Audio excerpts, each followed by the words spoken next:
means he has yet to lose with this deck and will be underway. Right now, Reid is going to start off with a Forest into an Elvish Mystic.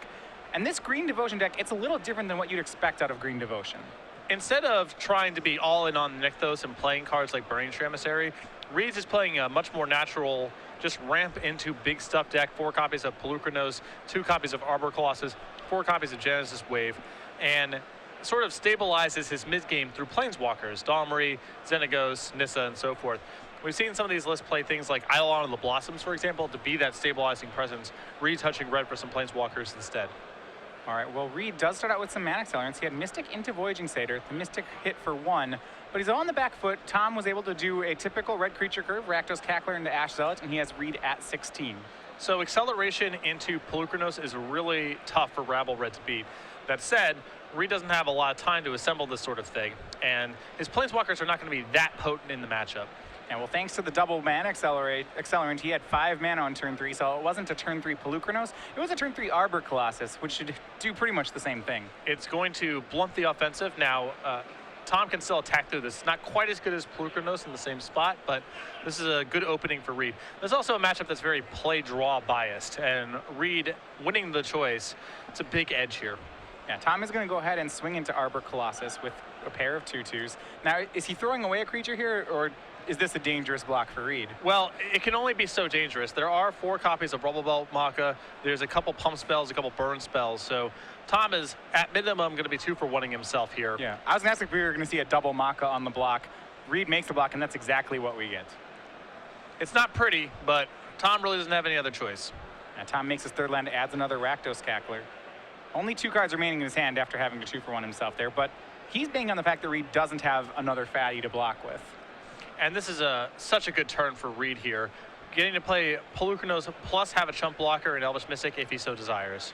Yeah, made another Mystic, made a Polukranos, and picked up a red source in the form of Stomping Ground. It means when he untaps, he'll have 7 mana for Polukranos, which means when he monstresses it, he will be able to take down a creature as well. Yeah, the critical flashpoint is the 5th mana. That allows him to knock out a 2/2. So I guess my question here then would be, can Reid afford to block if Tom swings with the Polukranos, or can he afford to not block? He would like to not lose his Polukranos. Well, the thing that he can do is he can put Polukranos in front of a Rakdos Cackler. In the event that Tom has something like a Titan Strength or another Rubble Belt Maka, at least Tom is down both the card he uses and the Rakdos Cackler. The only really bad block, in my opinion, in this spot is if Reid puts the Polukranos in front of the Ash Zealot. In the event that Tom has a pump spell there, Reid just loses his Polukranos outright. Well, Tom has 1 card remaining, and he has that Telltale red mana up for maybe a Titan Strength or a Maka. His swing was the 3 2/2s, and his play for the turn was Goblin Rabble Master, so a Goblin token is also getting in. It's a swing for 7. Reid's going to have to do some math as to what he wants to block. I guess if he wants to keep his Polukranos alive, he could always make it block the Goblin token, and then it's completely safe. A lot of this also depends on what kind of follow-up does Reid left over in his hand. If he has something powerful, he can afford to be a little bit more aggressive with his block and potentially risk losing the Polukranos. If he has nothing left over, let's say the last card in his hand is a land, he may be slightly more conservative with his block and say, put the Polukranos in front of the Goblin token and maybe chump block with the Mystic. Right, so right now, he's going to go ahead and block the Goblin with the Polukranos and actually just take 6. That seems to suggest that his play next turn is just to monstrous the Polukranos. It does indicate to me that he probably does not have a good card left over in his hand. Now, going to 8 here is important. Tom's list with 4 copies of Stoke the Flames, so Reid is now in range conceivably of getting killed that way. All right, Reid untaps. And there's a bit of a game here. If he wants, I'm assuming the monstrous activation on Polukranos is going to take care of the Rabble Master. It's Tom's best creature, but Reid has to decide, because he'd have to use mana creatures to make that play. He's now kind of stuck in a situation where he has to decide whether he wants to eat the Rabble Master right now and lose a potential blocker, or do it after blocks, but then the Rabble Master gets to make another Goblin token. I don't think he cares too much about the Goblin token. He has 4 blockers to 4 attackers. He gets to put Voyaging Satyr in front essentially for free. There is a Mutavault that complicates things slightly, but I don't think he has to necessarily preempt it. He can allow Tom to go into attackers and go from there. Sure. It's still tough. I mean, and that at that point, you know, Rubble Belt Maka could potentially complicate things quite a bit. But It appears as though Reid is happy to allow Tom to untap here and use Polukranos inside of combat.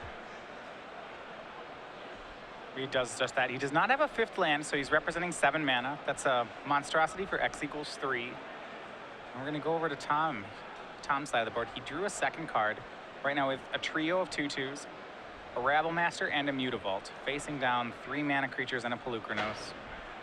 And if it wasn't his hand before, it would be a great draw. He's going to add an Ash Zealot to the board. And Ash Zealot is great here for Tom. A haste creature, a first striker complicates blocks quite a bit too. Yeah, he also still has enough mana to activate the Mutavault if he wants to. He's going to go to combat, and activating Mutavault, he's going to go ahead and swing in with at least 6 creatures, maybe 7. The clowns. Everything, right. Rabblemaster is staying home. Well, maybe, I think. I don't know. Not sure if Tom has made up his mind on that one yet. It would be a 4/2 if it attacks right now because Mutavault is a goblin, so it would get a pump off that. Granted, it would probably be the creature that got to earn the privilege of running into a Polukranos if it decides to attack. I feel like Tom almost has to send in everything because Reid just has the option of shooting down a creature and also blocking with the Polukranos. So you don't really gain anything by leaving the Rabblemaster back on defense. Yeah, Tom comes to the same conclusion. Rabblemaster is part of his attack. Because if you don't attack with the Rabblemaster, maybe Reid decides I can weather the storm of the Rabblemaster next turn and just focus on preserving my life total this turn, shoot down an attacker with Polukranos and block something else. So right. I think Tom's hand is kind of forced here. He just needs to attack with everything. We know this attack's good for at least 4 damage. He has enough extra attackers, or at least 3 damage. Reid, if he chooses to kill a 2/2 and block everything, will take 3 on unblocked creatures. But it seems like Tom's just trying to set up a situation, right, where then next turn, if Reid chumps away enough of his board, that Tom will have a lethal attack. Yeah. You know, outside of the Polukranos monstrosity activation and the block by Polukranos, Reid's blocks are pretty poor here. Yeah, you can double block a Rakdos Cackler with an Elvish Mystic, for example. You can put the Voyaging Satyr in front of the token, but as you mentioned, these are not great blocks. These Ash Zealots are going to go uncontested. Tom will still get to keep a large part of his board intact to attack with next turn, and also deal some damage this turn as well. So we're going to see Voyaging Satyr and Elvish Mystic are going to go ahead and double block a Mutavault. So that'll be a 1-for-1 trade. Polukranos is going to eat the Rabblemaster. Reid trying to figure this out. Right now, he would be forced to chump then with the Mystic and and Monstrosity, and then would go to 2. So this is a really difficult block for Reid. Yeah, where we are in combat right now, Reid has not let the Rabblemaster become a 4/2 just yet. He's holding with that trigger on the stack. And I think Reid is just looking at what do his prospective blocks look like. Right, so we're not technically in blockers right now. He's just figuring stuff out. Because the problem here is if Reid allows the Rabblemaster trigger to resolve and then fights the Rabblemaster, then it's conceivable Polukranos could die in combat to whatever it blocks, because the Rabblemaster fights back. Right. Well, Polukranos will get to be a 7/7, so it should still be fine. It's going to eat an Ash Zealot, so Polukranos takes 2, and then takes 4 more from the Rabblemaster, but that's not 1 short of being lethal. Reid's going to go ahead and chump a Cackler, double block a Mutavault, and then takes 5 off unblocked creatures. 1 off the Goblin token, 2 off an Ash Zealot, and 2 off a Cackler. So he'll drop to 3. And the aftermath here is that Ross loses. Okay, Reid. Yeah, Reid put a double block Okay. on the Mutavault. And then he traded with the Goblin token, so he went to 2. Yeah. So Tom is left with Ash Zealot, Cackler, and Reid is left with Mystic and Polukranos, and 2 life. It is. Let's say 4 life. It is dangerous, but it's still. Stabilization is still conceivable from here. I mean, he has the biggest creature in play. Okay. Reid's going to play another mana creature and just going to hold back on defense. He is in Stoke the Flames range, and that's a card that you said is a I believe a 4 of in Tom's deck. He was in double Stoke range before, and now he's in single. And Tom's just going to go ahead and build up an army again with a second Rabble Master here. And he'll go ahead and swing the team through. So the burn here in Tom's list is 4 copies of Stoke the Flames and 3 Lightning Strikes. So even the token connecting in the spot is significant. Yeah, he's increasing his outs, his straight win outs from 4 to 7 by turning on those Lightning Strikes. Not to mention that it seems like the blocks that are happening here aren't even that unfavorable for Tom. Well, I guess he's trading an Ash Zealot and a Goblin token for an Elvish Mystic. A lot of times, yeah, you focus on red decks and, you know, mana to power ratios on creatures is really significant, but Tom's creatures having 2 toughness has been a really big deal here. Reid would have had much easier blocks if that wasn't the case. If Tom left with still 3 creatures in play, Reid down to 2.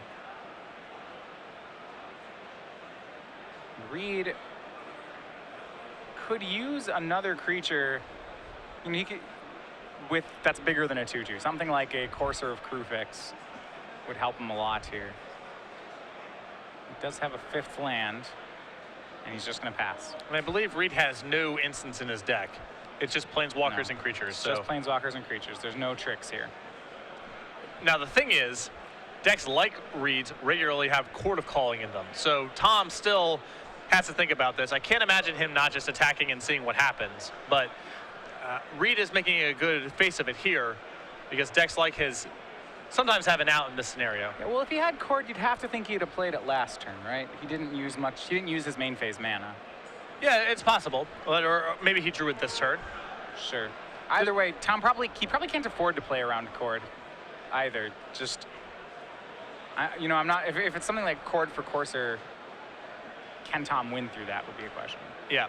But you can see at least Tom's giving it some pause here. He is respecting the possibility of Cord. Yeah. Right now, so with no instance in Reid's deck, a turn sideways should do it. And yeah, Reid wants Tom to commit to the attack. Tom does, and we are on to game 2. So Tom able to weather the storm there with a very fast Arbor Colossus and Polukranos with Reid on the play. It feels like if Reid had one powerful follow-up to his first 2 creatures, that would have been enough to cement the board, but he was able to find it, and Tom escapes. Goblin Rabble Master is just so good.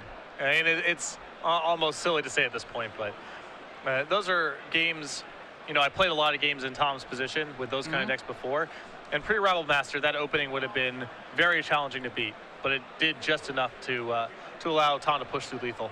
Yeah, it gives him just enough extra attackers, it seems. Yeah. All right, going to the sideboard, we'll start on Reid Duke's side. This seems like a matchup that he's paid a lot of attention to based on his sideboard. He gets to start with 4 Nylea's Disciple. He has a lot of respect for red beatdown decks, clearly. 4 copies of Nylea's Disciple, along 2 copies of Mizium Mortars, a Scavenging Ooze, a Bow of Nylea, and a Setestan Tactics in his sideboard that he could bring in for this matchup. So Nylea's Disciple seems pretty tailor-made for matchups against red decks, be it Rabble Red or Burn.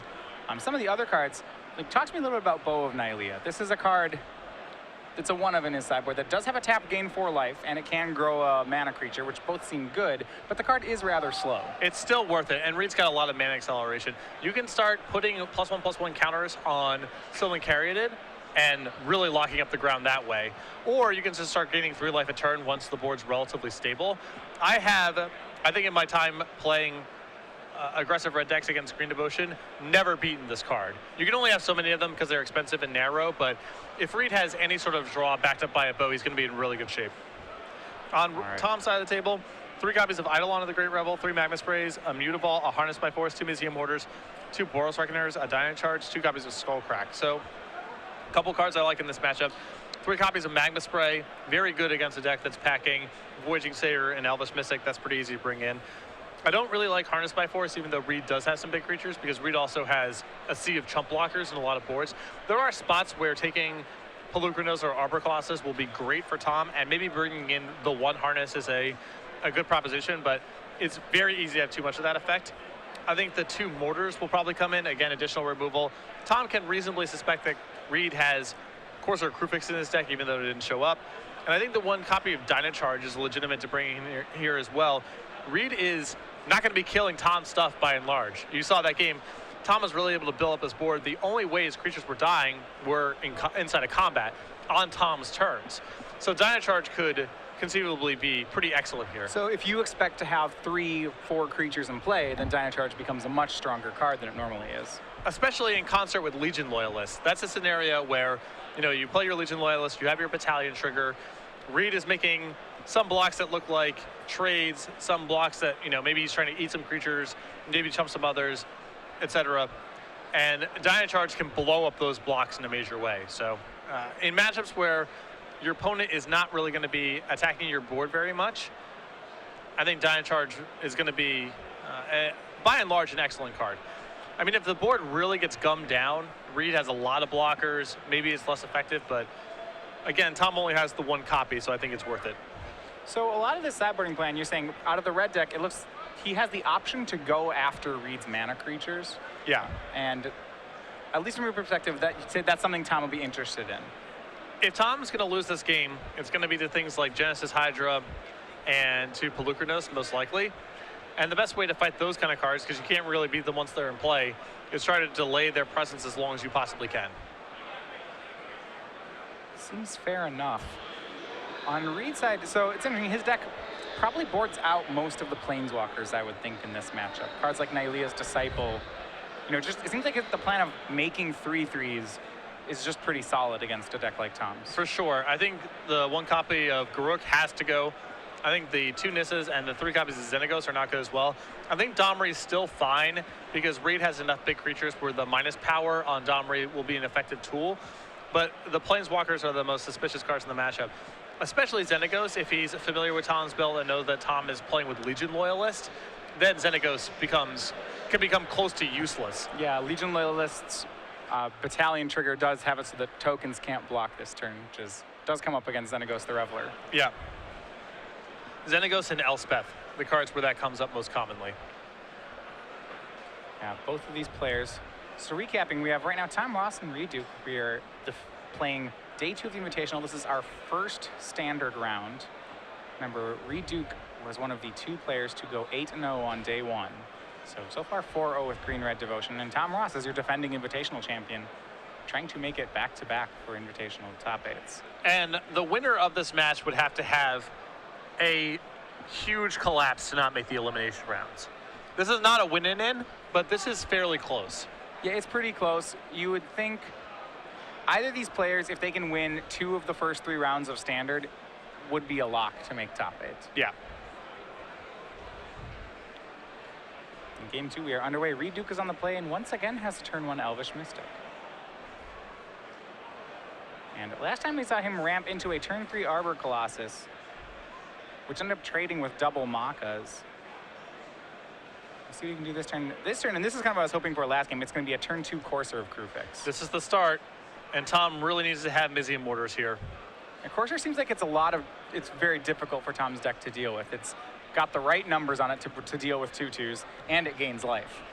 You can have Rumble Belt, Maka, sometimes Titan Strength, depending on the numbers on your creatures. And that can be effective. Mizium Mortars kills it straight away, but of the cards that Rabble Red play against most commonly, Courser is one of the most problematic. Yeah, absolutely. On top of Reid's deck, a little bit of negative synergy for him is a second copy of Nykthos. He already has one in play. Tom gets to see that one, but... Yeah, you make your own Lotus Petal. You gain a life, it's still fine. Yeah. I mean, right now, Reid is on the board, has 2 creatures on the board to Tom's 0. You have to think that is not where the red deck wants to be playing from. And Tom's deck with a lot of 1-mana creatures in it. And pretty interesting play there. On turn 2, he's going to go Burning Tree Emissary into Burning Tree Emissary into Stoke the Flames for the Courser of Krufix. Has to get it off the table. You know, I'm sure that Stoke he would like to keep for other things, but like Reid's life total, for example, but yeah, doesn't really have a choice. And even so, he's going to have to face one down. Reid just plays a replacement Courser of Krufix, drops Stomping Ground, and passes the turn back. Gains a life and does have the blocker in play. And no respect here. Tom's going to go ahead and swing both of the Burning Tree Emissaries right into the Courser. And I'm not even sure Tom has anything here. This may be a straight bluff. I mean, you have to swing, right? Because if you're not swinging, how are you winning? Yep, correct. And the thing is, Reid knows this. Reid knows that Tom probably has to attack here no matter what his hand looks like. The question is, can Reid... So Reid knows if he blocks, there's a non-zero chance that he just gets a free emissary. Is it worth the courser to make that call? Here's the thing, Reid's light total is pretty high here. He can afford to fall to 17 potentially here and just say, you know, even though I know you could be bluffing here, it's the reward of calling is not worth the risk, given what my hand looks like and how high my life total is. Yeah, Rakdos Cackler then added post-combat for Tom Ross alongside Fire Fist Striker. So 4 creatures in play. Tom has 2 cards left. Among them is Harnessed by Force out of the sideboard. And the fact that Reid's deck plays no removal makes this a really scary matchup to watch from Reid's side. You know, he seemed pretty far ahead. At least he had a great draw, right? Turn 1 Mystic into turn 2 Courser, turn 3 Courser on the play. That's great against Red. And even now, things seem tenuous for him. He needs more help. I mean, this is the opening where if Reid has a little bit more action along the way here, he's going to be able to stabilize. But you are right. It is a scary matchup, and Reid's draw thus far has been about as good as you can ask for, and still not clear it's going to be good enough. Reid's going to play a free Temple of Abandon off the top. He's deciding on Polukranos World Eater, how he wants to scry it. He does already have a lot of fat in his hand. He has Nylea, God of the Hunt, alongside Genesis Hydra already. So whether or not he needs another green thing to tap out for, we'll see on this scry. Yeah, it's a very good question. I really love Tom's sideboard, the 1 Dynacharge, the 1 Harnessed by Force. These are effects that it's very easy to have too many of. Even the second copy will be useless a lot of the time. But playing just one of these things, imagine if he has Harnessed by Force or Dynacharge this game, they could potentially be very, very good. Yeah, Reid chooses to keep the Polukranos on top, and then he makes Sylvan Caryatid.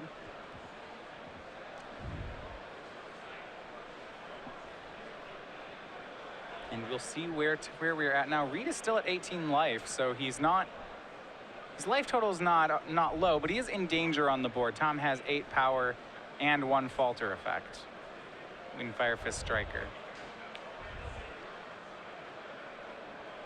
Tom can almost freely swing the team and make Courser not block. He's going to swing the team and make Elvish Mystic not block. And Tom is doing this basically as a continuation of the bluff from the previous turn. If he targets the Courser there, that's an indicator that he doesn't have a pump spell because he's, you know, he would love for this Courser to get involved in combat if he does have a pump spell. So right.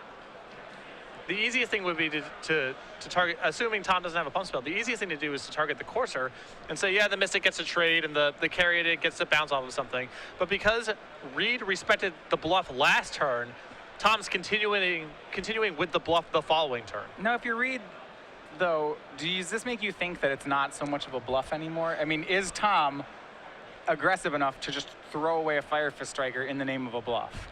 I don't know, but Tom is doing a very good job of selling it. Yeah, it looks like Reid is going to put the Caryatid in front of the Fire Fist Striker.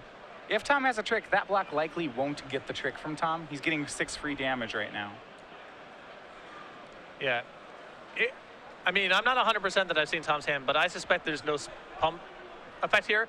And if that is the case, you are seeing some incredible magic from Tom. Yeah, he has, he doesn't have Yeah, he has a Mountain and a Harness by Force. And a Satyr Fire Drinker.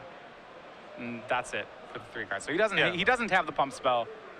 And the question is, yeah, is Tom crazy enough to risk the Fire Fist Striker just in the name of a bluff? And the answer here is yes. Well, the thing is, you can't go halfway with these kind of bluffs. If you had it the last turn, you still have it in your hand. Reid still believes that you have it in your hand. You got to keep going. Fire Drinker Satyr joins the board as Tom's 5th creature. Reid is now down to 12. His draw for the turn was Polukranos. Has a Scavenging Ooze coming up next. These red beatdown decks are mindless aggro. I mean, you're seeing evidence to the contrary right now. And it's interesting, if Reid makes the block the first time and just calls Tom on the bluff, this game's very different. The game's probably over. I mean, Tom would not be dead by now, but he would have nowhere near enough resources to work with. Yeah. And it's possible, like, the reason Reid doesn't make the calls, he just doesn't feel like he feels like he can win giving away the damage. You know, he's more or less given Tom 4 to 6 points of free damage by respecting a bluff. Yeah.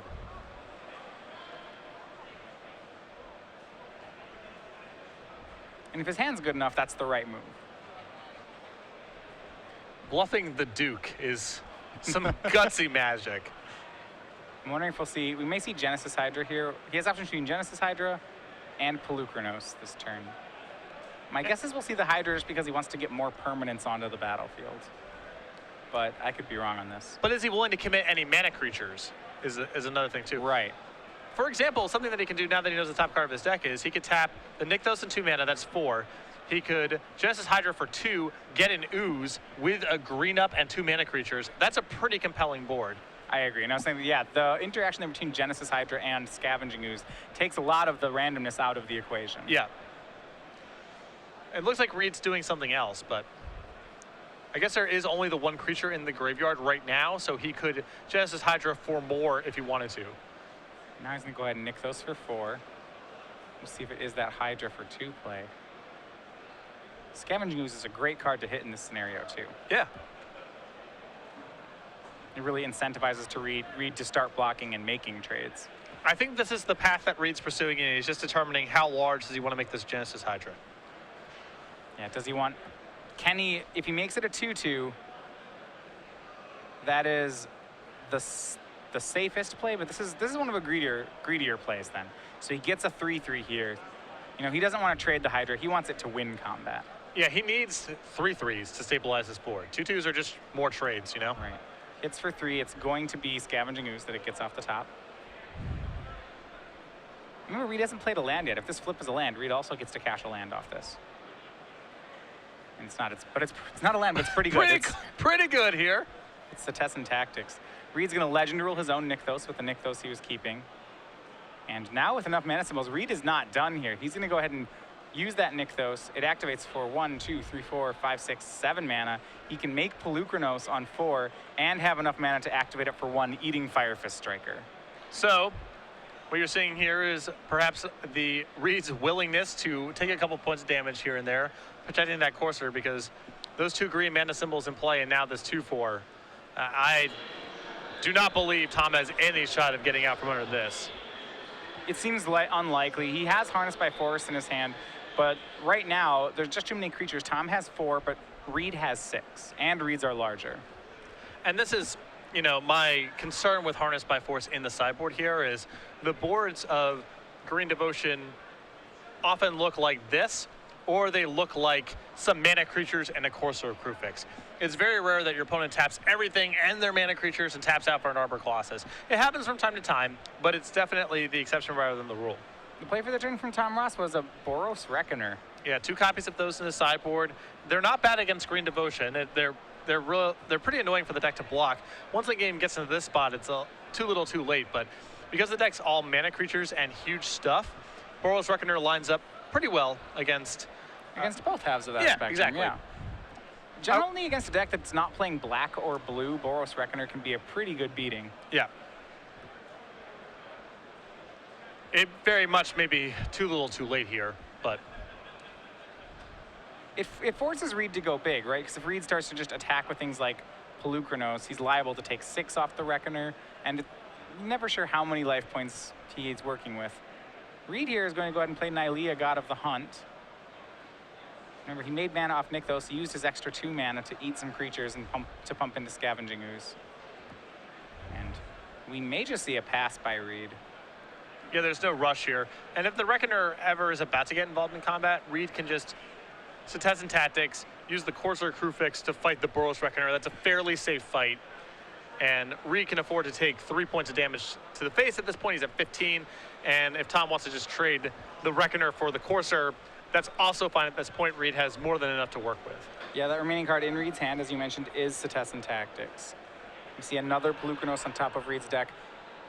Normally, a second copy of a legendary creature can be a downside. In this situation, Reid would be just fine recasting a Polukranos just so he can have another monstrous trigger. Yeah, he may want to clean out what's left of Tom's board here so he doesn't have to worry about anything.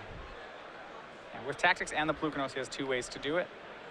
And 15 is still a pretty high number. Yeah, this has gotten away from Tom. I think we've likely hit the point of no return in this game.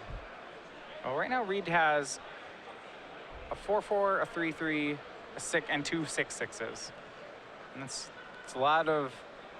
His board's just a lot bigger.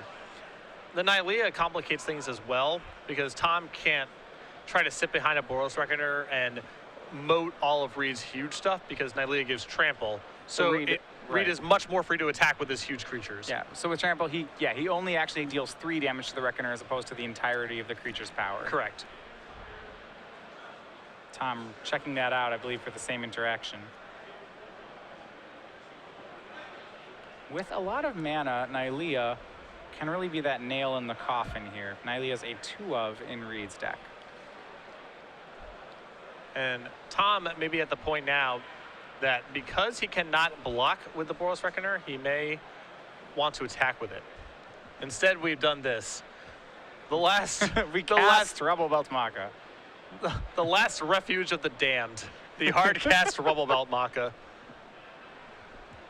I've been here before. It is not pretty. When you're paying the same amount of mana for your Maka that they're paying for their Pulukronos. It's close, you know. Right. Maka, Pulukronos, they're close in play.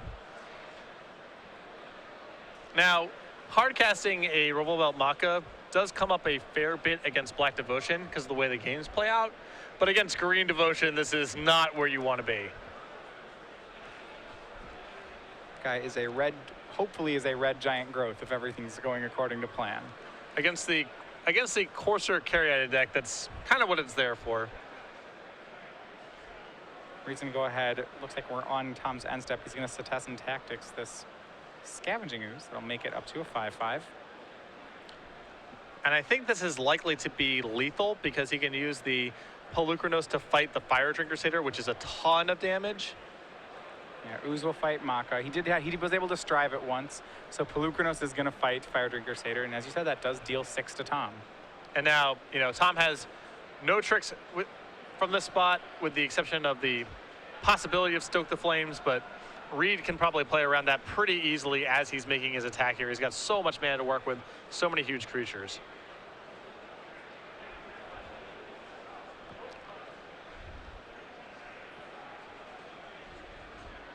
So here, Reid just figuring out what the best way to make this lethal is. Remember, all his creatures have trample, and right now his devotion to green is fairly sizable. He has, I believe, of 10. So he has what looks like 3 Nylea activations if he wants them. He's going to swing everything but the mana creatures. Yeah, he has 12 mana, 13 mana available right now.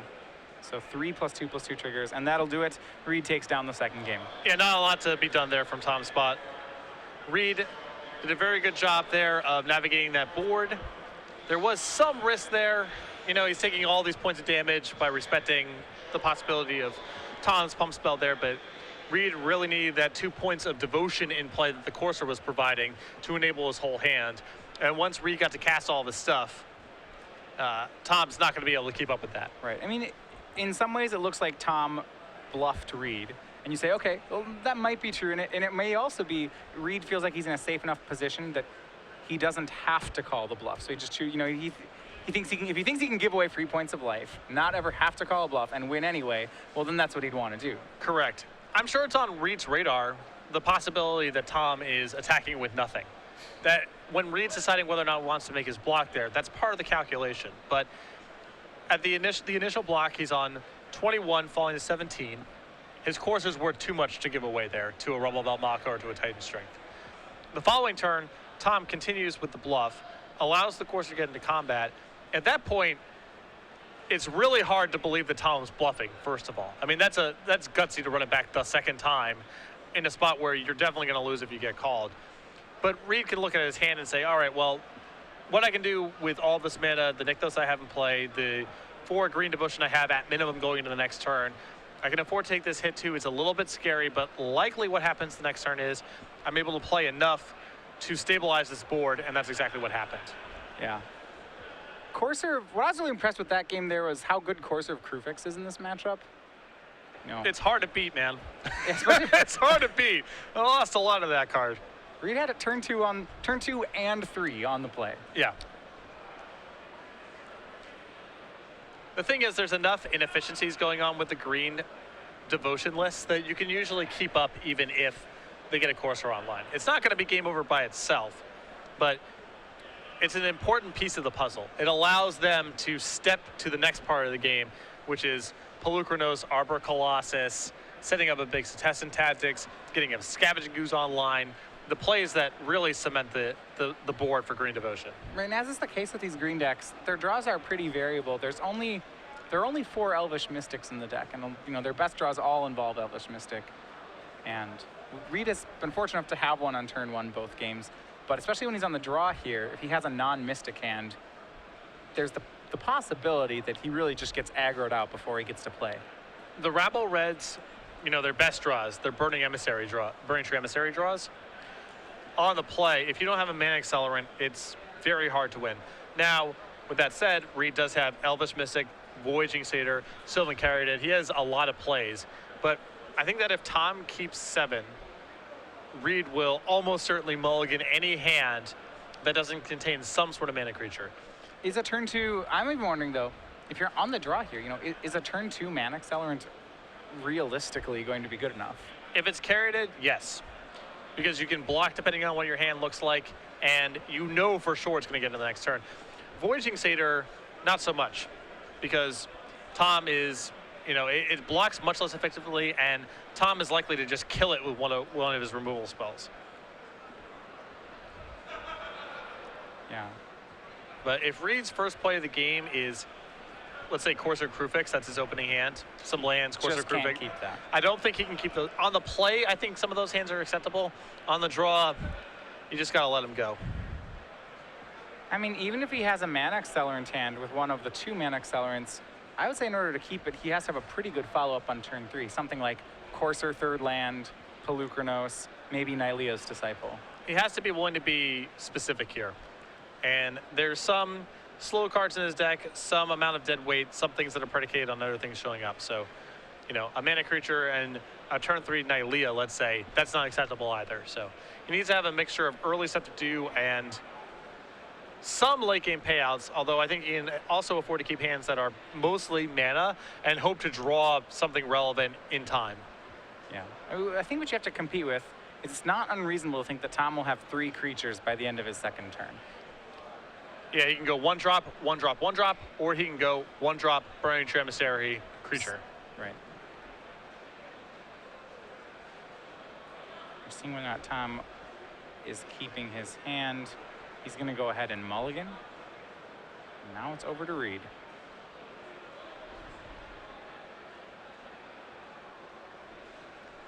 I believe that I saw Reid mouth, I'll keep, but by the looks of things, he's still considering this. All right, so we talked about how there's a pretty high bar for Reid to keep his hands, right? You wanted to have a mana accelerant, and if it's 2 mana accelerant, you wanted to have a really good follow-up. Does Tom going to 6 lower that bar for you? Yeah. Makes it a lot less likely that Tom has one of his really explosive starts that causes Reid to have something on time. Also means Tom is less likely to be able to kill a mana creature if Right. Reid's able to deploy one early on in the game. It's those triple creature starts that Reid has to be most worried about. We'll see whether or not Tom pulls one off. Our game is underway. It starts on Rakdos Cackler by Tom Ross. And I don't think he has a second land. I think he has more 1-drops. Yeah, it looks like he has a Fire Drinker Satyr, a Legion Loyalist. Got stuff to do. Yeah, by no means is out of this. But right now, I don't believe he has any more mana sources. Keep plenty of 1-landers with these sort of hands, especially when you mulligan. You can't go to 5. I mean, 1-landers, is it possible that 1-landers are better than 3-landers on 6 cards? Oh, for sure, yeah. Yeah, so it's the second best outcome. Like, ideally, you'd want a 2-lander, but okay, you'll take 1. And if you draw your mountain on turn 2. For the 3rd straight game there, Reid did have the turn 1 Elvish Mystic. And Tom does make a triple creature start. It's Burning Tree Emissary into Fire Drinker Satyr. Interestingly, Tom had the option between making 2 creatures versus making Eidolon of the Great Revel. That's something he brought in out of the sideboard. I would play it the way that Tom played it. Just needs to get as much stuff in play as fast as possible. So walk me through Eidolon. Tom brought those in out of the sideboard, and now I understand Reid has a lot of mana creatures. It also seems like Reid has a lot of creatures that would go over the top of that. He does, but let's imagine that Tom has an Eidolon, and it triggers for him 3 times and for Reid once. Tom's probably happy with that exchange. Yeah. All right, well, Reid plays a temple there, scries, and then makes a 2nd mana creature in Voyaging Satyr, passes back the turn, and we could see something like a turn 3 Arbor Colossus. I'm assuming something big's coming down next turn.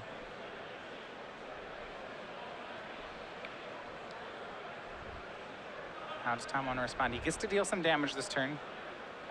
Definitely 4, maybe 6. Yeah, he has a Legion Loyalist in hand, so I think he was contemplating playing that before combat and attacking with everything.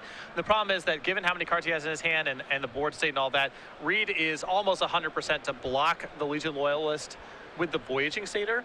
And if Tom doesn't have a combat trick to follow that up, he loses the Legion Loyalist for just nothing. So it's not ideal for him, but I think Tom has to attack this way because Tom can't bluff this attack. Reid's calling almost certainly. Yeah, I mean, there's a good chance that Reid's, impact play is a 4-drop, be it Disciple or Pelucranos. So if that's true, this Voyaging Satyr isn't actually an accelerant anymore either. Reid still has it. And you see Reid here decided to trade off his Voyaging Satyr for Satyr Fire Drinker. Correct, yeah. So yeah. Tom can't make a bluff like he did the last game. Yeah, Eidolon was the play for Tom, still on 2 lands, 2 cards remaining in his hand. Now we'll get to see what the payoff here was for Reid. It's not going to be a 4-drop, though. His land for the turn is another Temple. And if he's playing land, that means he doesn't have a Courser either. Imagine we're not going to see much other than a Caryatid from Reid this turn, which is a pretty good opening for Tom Ross. And you can see why Reid contemplated the opening hand for so long. It did have some good action, it did have these mana creatures. It has his red mana and all that, but he is a little slow out of the gates right now. Yeah, he did have a turn 3 Arbor Colossus in his hand, but he made the decision, and I think rightly so, that delaying the Arbor Colossus for a turn was worth killing the Fire Drinker Satyr. Yeah, he can't afford to take that hit and then tap out for Arbor Colossus. That's not getting it done if Tom has almost any spell left over in his hands. Right. So he scries there, and what it's going to be is a removal spell for Reid. He goes ahead and Mizium Mortars, the Eidolon of the Great Revel. Good news for Tom is that Reid still takes 2 off that. That's going to put Reid down to 12. Reid, no intention of blocking with that Mystic, swings it at Tom. And Tom hits a 3rd land. And now it is Legion Loyalist, swing for 5, and Reid Duke drops to 7. And Tom has gone from 1 land on the play to flooding out. Last card in his hand is a mountain. So now it is on Reid to stabilize. He has to be aware of burn. Burn is a real thing. Also, the fact that Tom still has more creatures in play than Reid does is a concern. And this is where some of those 1-ofs out of the sideboard, if you brought him in, the Harness by Force, we have seen the Dynacharge, which I don't know if Tom brought in. If I were in his seat, I would have. They could be big players here. I mean, the trump for Reid would be Nylea's Disciple, right? Yeah, it's a 3/3, and going from 7 to 10 right now would be huge. Reid will tap out for Arbor Colossus. If Tom can draw that Harness by Force, that will get him the game. Dynacharge also gets it done. I believe it's another Legion Loyalist. Yeah, whatever. Gets Reid to 3. I mean, I think if that's what it is, If that's what it is, whatever. All right, he's going to swing the team. Okay, it's probably something else. Arbor Colossus jumps in front of Burning Tree Emissary. Reid goes down to 4. And it's Boros Reckoner. Not bad here either. That's huge. So how Reid needs to get that off the table without taking 4 points of damage. That's going to be difficult for him. Yeah, at this point, it feels like Reid really needs Nylea's Disciple. Yeah. To have any shot of getting out of this. This Boros Reckoner is going to put him in a huge squeeze. Temple of Malice, the play for Reid. As a note, it is a black-red temple. He does not play any black cards in his 75. He's just playing a 5th temple.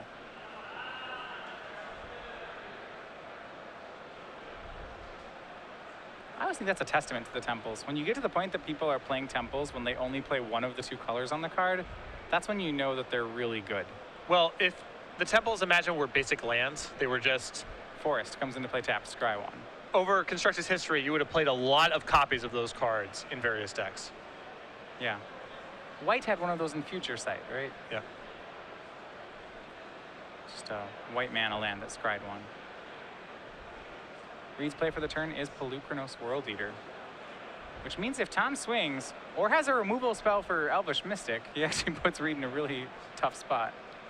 Reid's in a tough spot regardless here. I mean, if he had another turn, he could have Polukranos fight Boros Reckoner with exactly 3.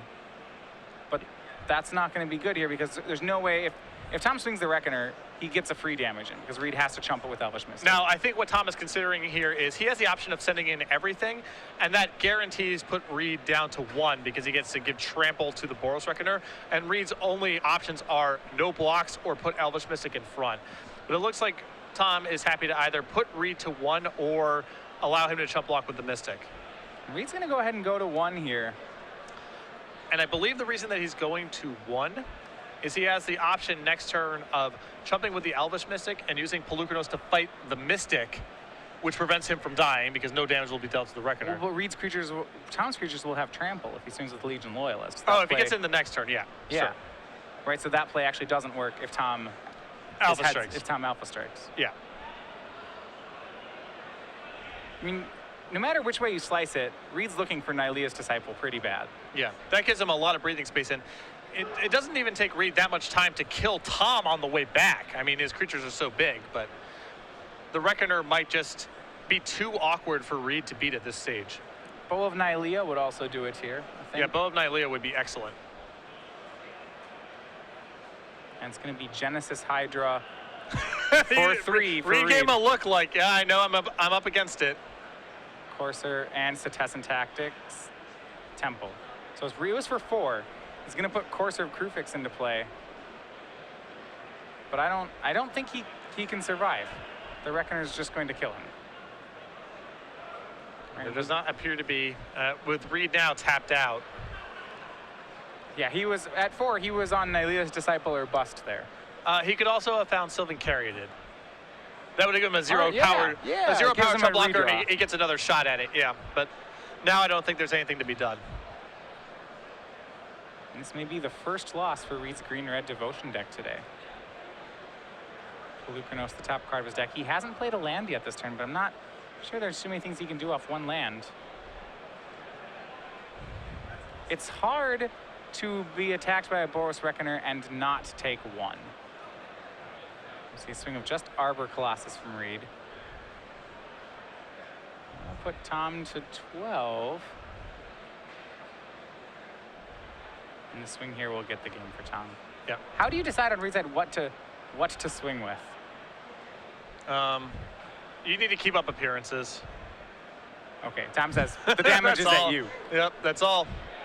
And you can see now, as Tom wins this match 2-1, why Reid has to mulligan pretty aggressively on the draw. I'm not saying that the handicap was a mistake, but he just stumbled a little bit too long, even though he had a good opening there. Tom even flooded out a little bit, and Reid was not able to stabilize the game. So Reid's his hand on the draw had a turn 1 Elvish Mystic, a turn 2 Voyaging Satyr. Could have wished that was a little bit better, and a turn 3 Arbor Colossus.